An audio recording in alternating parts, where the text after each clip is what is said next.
Hello student, let's start today's worksheet. Worksheet subject is social science. Worksheet number 15, date of 10th September, class 7th. You can write here name of the student, name of the class teacher, you can write here. Worksheet topic is equality. Okay, so let's go further. It is disgraceful to live at the cost of one's self-respect. Self respect is the most vital factor in life.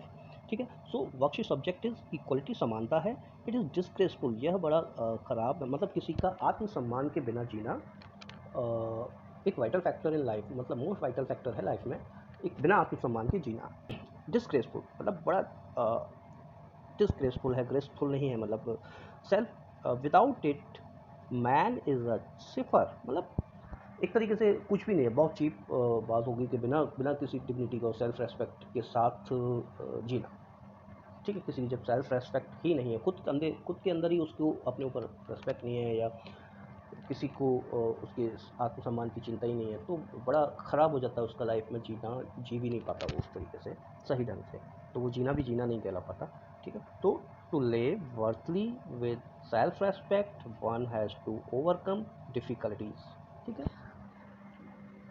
Life में worthful जीना और एक एक मतलब सम्मान के साथ जीना, self respect, आत्मसम्मान के साथ जीना, ये क्या करता है कि जो भी हमारी लाइफ की डिफ़िकल्टीज़ आती हैं उनको ओवरकम करता है. ओवरकम करके ही लाइफ की डिफ़िकल्टीज़ में जो भी आती जाती है उनको ओवरकम करके हम सेल्फ रेस्पेक्ट पाते हैं. ठीक है, और अपनी वर्थ बनाते हैं. ठीक है, अगर हम मतलब कहते हैं ना कि जब सेल्फ रेस्पेक्ट नहीं है तो आदमी कोई काम ही नहीं करता, कोई भी डिफ़िकल्टी है वो कुछ करता नहीं है. ठीक है, तो दैट्स द रीज़न कि जो भी आपको वर्थ मिलेगी और रेस्पेक्ट मिलेगी, जो भी डिफ़िकल्टीज़ हैं उनको ओवरकम करना पड़ता है. It is out of hard and ceaseless struggle alone that one drive strength, confidence and recognition. ठीक है, तो सीजलेस एक निरंतर आपको स्ट्रगल करना पड़ता है, प्रयास करना पड़ेगा अलोन, खुद अकेले. तब आपको मतलब एक ताकत मिलती है, एक विश्वास आता है, कॉन्फिडेंस आता है, और एक रिकॉग्निशन, मान्यता मिलती है कि हाँ ये पहचान हो जाती है. एक तरीके से पहचान मिलती है, मान्यता मिलती है, लोग रेस्पेक्ट करेंगे आपकी. तो it's not a day one, एक दिन में नहीं हो जाता, ये एक निरंतर, एक कंटिन्यूस एक स्ट्रगल करना पड़ता है.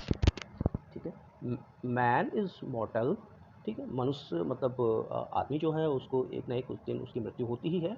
Everyone has to die some day or other, or the other, किसी न किसी दिन, किसी न किसी दिन किसी को मरना ही है. कोई हमेशा के लिए जीवित नहीं रह सकता. But one must resolve to lay down one's life in enriching the noble ideals of self-respect in bettering one's human life. ठीक है, तो लाइफ हमें मिली है, ज़िंदगी एक बार मिली है, तो उसको उस तरीके से जीना चाहिए कि उसको उस तरीके से तैयार करना चाहिए सेल्फ रेस्पेक्ट के साथ, in the bettering of human being, human life.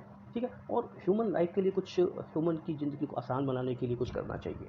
ठीक है, लाइफ में nothing is more disgraceful for a brave man than to live life devoid of self respect. एक बहादुर ब्रेव, मतलब ब्रेव मैन मतलब ये नहीं कि बहुत ज़्यादा बॉडी बिल्डर, ब्रेव मतलब एक हिम्मत वाला इंसान, ब्रेव मैन, जिसकी लाइफ को, मतलब अगर उसकी लाइफ से आत्मसम्मान खत्म हो जाए तो उसकी ज़िंदगी मतलब वो जीने लायक नहीं होती. उसे ऐसा लगता है, एक ब्रेव मैन को ऐसा लगता है, एक बहादुर इंसान को जो हर कठिनाइयों को सामना करता है. ठीक है, तो ये सारा कुछ कहना है डॉक्टर भीमराव अंबेडकर का. इन्होंने हमारे इंडियन कॉन्स्टिट्यूशन को बनाने में काफ़ी अहम भूमिका निभाई थी. सो let's go further. Some provisions of Indian Constitution to ensure equality.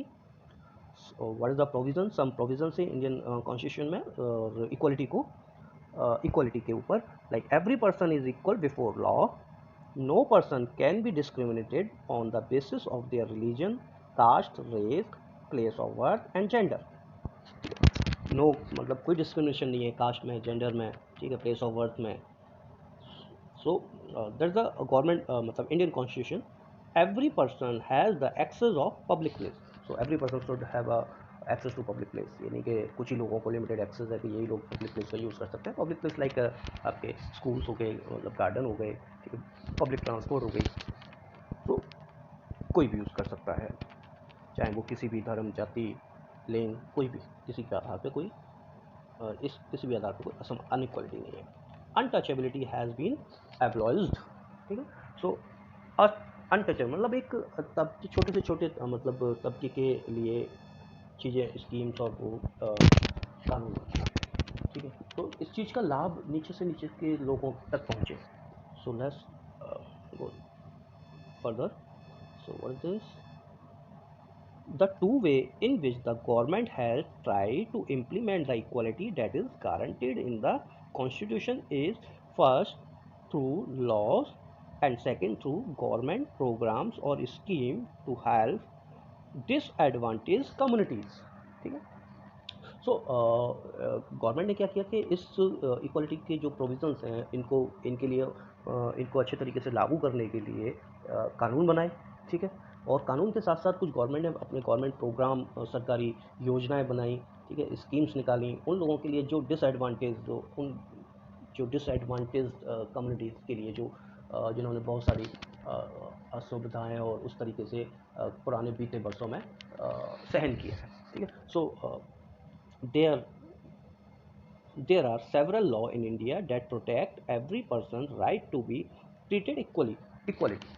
ठीक है, तो we have a lot of laws in India, काफ़ी लॉज तो हमें पता भी नहीं होंगे, to protect person to right the treated equally. ठीक है, सो उसको प्रोटेक्ट मतलब हमारे लॉ हमें प्रोटेक्ट करते हैं कि हमें इक्वली काउंट किया जाए।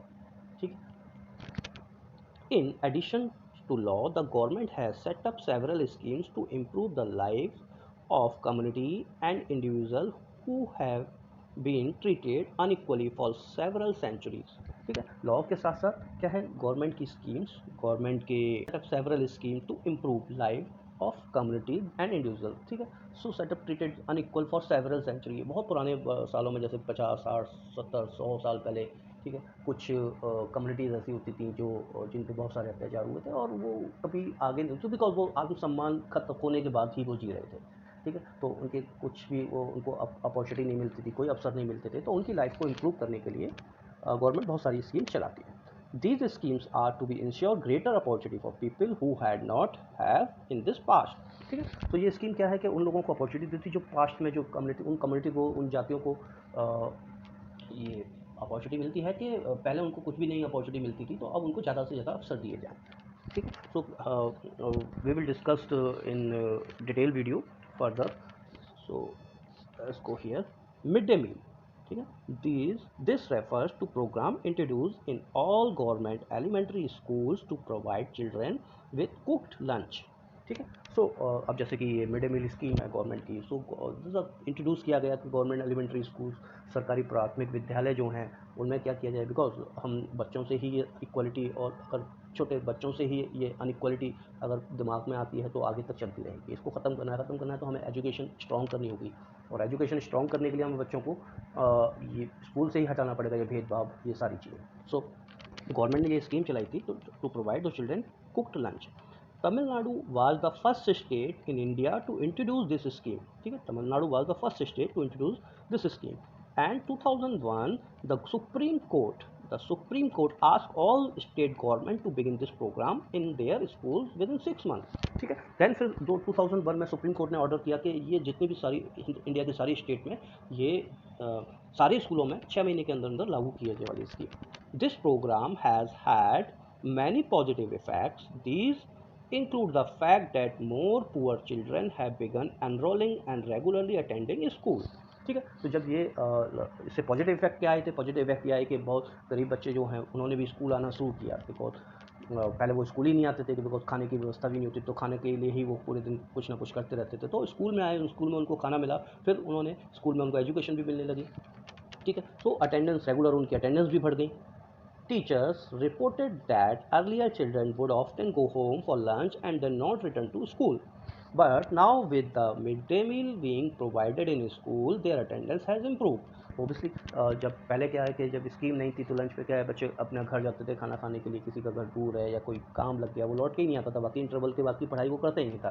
ठीक है, तो अटेंडेंस कम हो जाती थी। अगर दिन में 100 बच्चे आए हैं एक क्लास में, अगर 50 बच्चे आए हैं तो इंटरवल के बाद रह जाते थे 10 20। ठीक है, लौट के ही नहीं आते थे। तो अब इससे क्या हुआ कि जब उन्हें स्कूल में ही मिड डे मील मिल गया, स्कूल में ही खाना मिल गया, तो उनकी अटेंडेंस रेगुलर हो गई है और अटेंडेंस में इंप्रूवमेंट आया।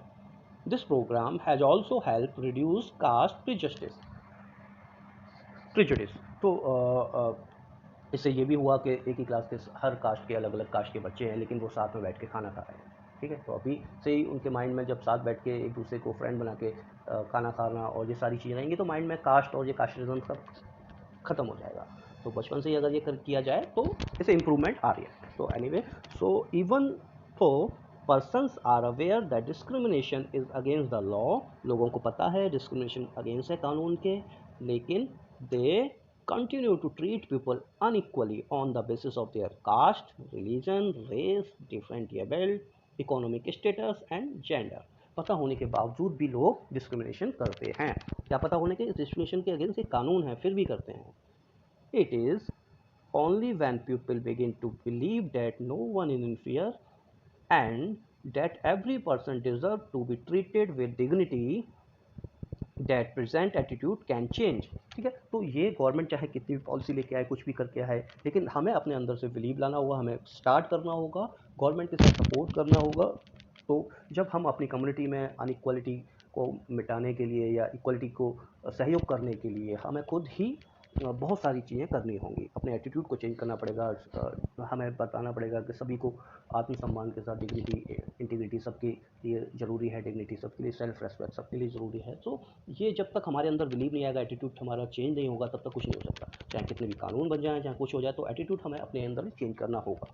So, establishing equality in a democratic society is a continuous struggle in which individual as well as various communities has to cooperate। ठीक है, सो वही बात है कि डेमोक्रेटिक सोसाइटी में, प्रजातंत्र में क्या है कि कंटिन्यूस स्ट्रगल होता है। ठीक है, इन चीज़ों के लिए इंडिविजुअल एज वेल, कुछ इंडिविजुअल जैसे कि डॉक्टर भीमराव अम्बेडकर ने इंडिविजुअल्स इस चीज़ को किया, as well as various community. ठीक है, बहुत सारी कम्युनिटीज़ सोसाइटी ने कॉपरेट किया इन सारी चीज़ों को, मतलब इक्वलिटी बनाए रखने के लिए। सो और कंटिन्यूस फैक्टर है, ये करना पड़ेगा। ठीक है, जब बिल्कुल ही सारी इक्वालिटी बनानी है तो ये कंटिन्यूस फैक्टर, ये नहीं कि 4 दिन 10 दिन के लिए हमने किया उसके बाद। ठीक है, so let's take a question and answer.